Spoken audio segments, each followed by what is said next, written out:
اگر امیر کا بچہ ان پڑھ نکلا ہے تو وہ گن لے کے بینک کے دروازے پہ کھڑا ہے، وہ چوکیدار ہے، اور اگر غریب کا بچہ پڑھ گیا تو وہ مینیجر بن کے اندر کرسی پہ بیٹھا ہوا ہے۔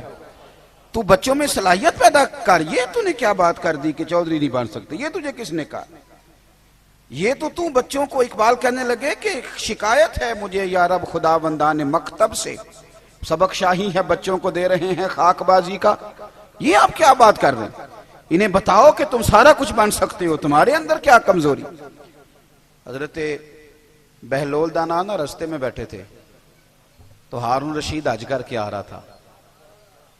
تو رب کے بندے بھی رب کے بندے ہوتے ہیں نا، اسی کسی دے کچھ بھی نہیں لگتے تے نہ کوئی ساڈا دردی۔ آج صبح کچھ دوست مجھ سے ٹائم لینے آ گئے تو قاری صاحب گئے ہیں، میں نے مسجد بھی وہاں رکھی ہوئی ہے جہاں آگے بس پہلیاں ہی پہلیاں ہیں، سادہ سا کام رکھا ہے، چھوٹا سا نظام رکھا ہے۔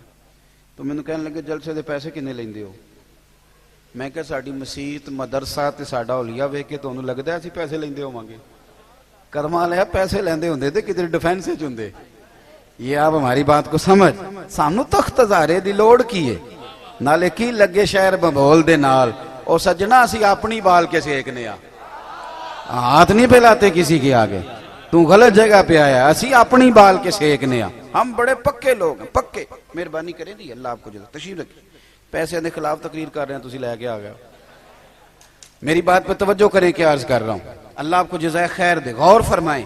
دیکھیں نا میرے لیے بڑا مشکل ہو جائے، میری بڑی تکلیف ہے، میرے یہ ٹانگوں میں زخم ہے، میں چل ہی نہ سکوں، اور اگر بندے نے پیسے طے کیے ہوں تو پھر تو وہ ٹینشن میں رہتا ہے، وہ تو بڑا پریشان رہتا ہے کہ دیہڑی تھوڑی لگی، پھر وہ ڈھونڈتا ہے کہ کوئی دیگر تو بعد بھی مل جانا نا فیصل آباد تو 10 بھی رلدا۔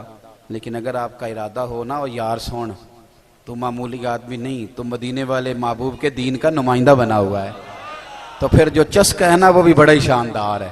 پھر وہ خواجہ صاحب کہتے ہیں کوٹ مٹھن سے کہ میں اپنی حیاتی تو قربان تھی ماں، اور ویکھو میری محمد پکیندے گزر گئی، دیکھو میں کتنا خوش بخت ہوں۔ اور بریلی کے امام فرمانے لگے فرشتے بھی کرتے ہیں تعظیم میری، فدا ہو کہ ان پر یہ عزت ملی ہے۔ سنیں اور یاد رکھیں، حضرت بہلول دانا بیٹھے تھے تو ہارون رشید گزر رہا تھا گھوڑے پہ، حج کر کے آ رہا تھا، تو بڑے اس کے نعرے لگ رہے تھے، تو بابا کونے میں بیٹھا ہے، بڑے نعرے پیچھے ہٹ جاؤ پیچھے ہٹ جاؤ پیچھے ہٹ جاؤ۔ اور ہمارے اہل سنت میں تو جس دن آپ نے کہہ دیا نا پیچھے ہٹ جاؤ، یہ دا مطلب ہے ان کسے نہیں ہٹنا۔ اگر آپ کہنے رستہ دے دو تو اس کا ترجمہ یہ ہے کہ اب کسی نے رستہ نہیں دینا، یہ مزاج ہے۔ یعنی کوئی بندہ ویسے، ہمارے ہاں ایک پل بنا شہر میں نیا، تو ایک دن وہاں رش بڑا تھا، تو میں نے ایک دوست سے کہا کہ پتہ نہیں تھے بندے کیوں کھڑے ہوئے، تو وہ کہتا ہے ایک ویسے کھلوتا ہونا ہے تو باقی پھر ٹور کے ہونے پتہ کرو کیوں کھلوتا ہے۔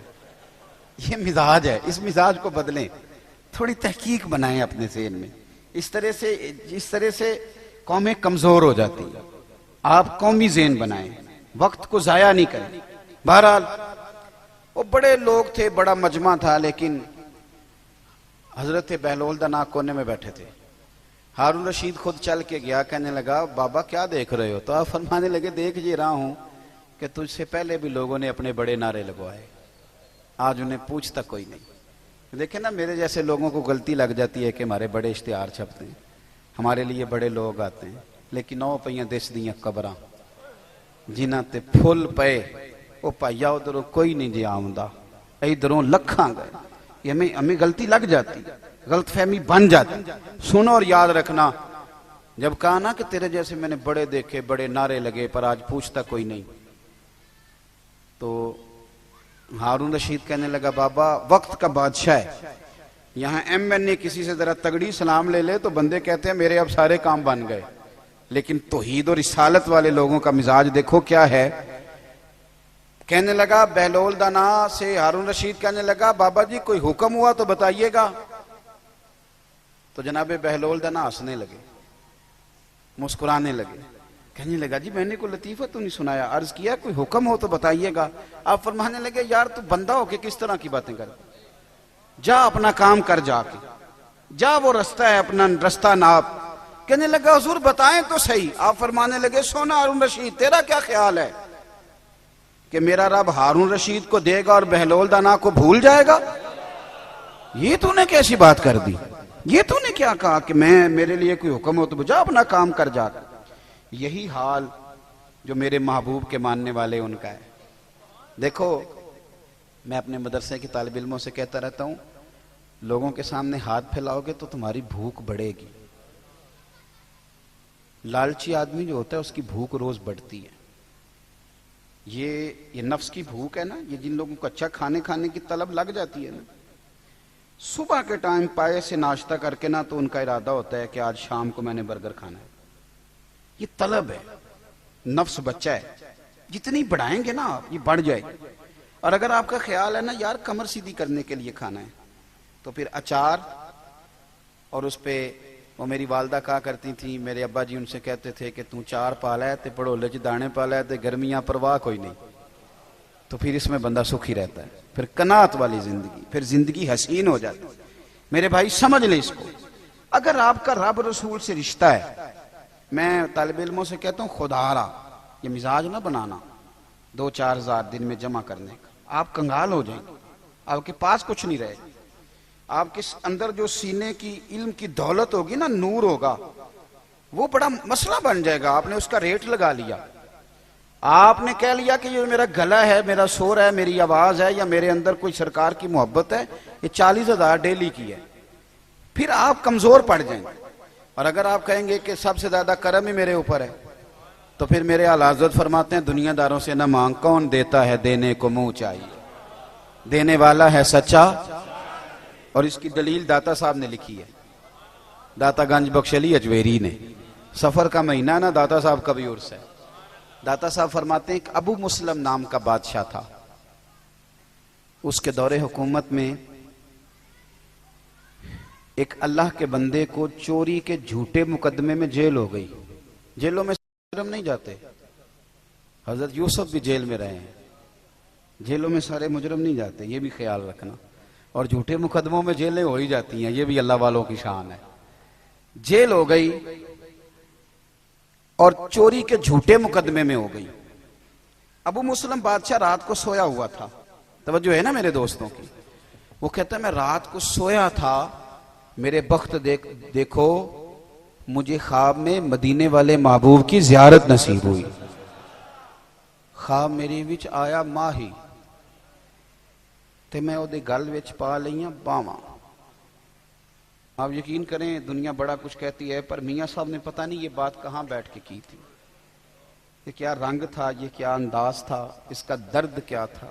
چر ہویا نا مینوں ترلے لیندیاں تو کدی موڑ میرے ول واگاں، تے خواب میری وچ ایک وار جے آویں میں ساری عمر نہ جاگا. میاں صاحب کہتے ہیں خواب میری وچ آیا ماہی تے میں نہ اودے گل وچ پا لئیاں باواں، تے پھر ڈر دی ماری اکھ بھی نہ کھولاں. یعنی پتہ چل گیا یہ خواب ہے، لیکن میں ڈر دی ماری اکھ بھی نہ کھولاں، کتے پھر وچھڑ نہ جاواں. تے آئی رات وصال دے والی تے ربا رات مکن نہ دیویں. کہتے مجھے نبی کریم کی زیارت ہوئی. بادشاہ کہتا ہے ایک درویش کو، اللہ والے کو چوری کے جھوٹے مقدمے میں قید کیا گیا تو حضور کی زیارت ہوئی. تو سرکار میری خواب میں آ کے فرمانے لگے اس بیچارے اللہ کے دوست کو قید کر دیا ہے. حضور یعنی خود نبی پاک.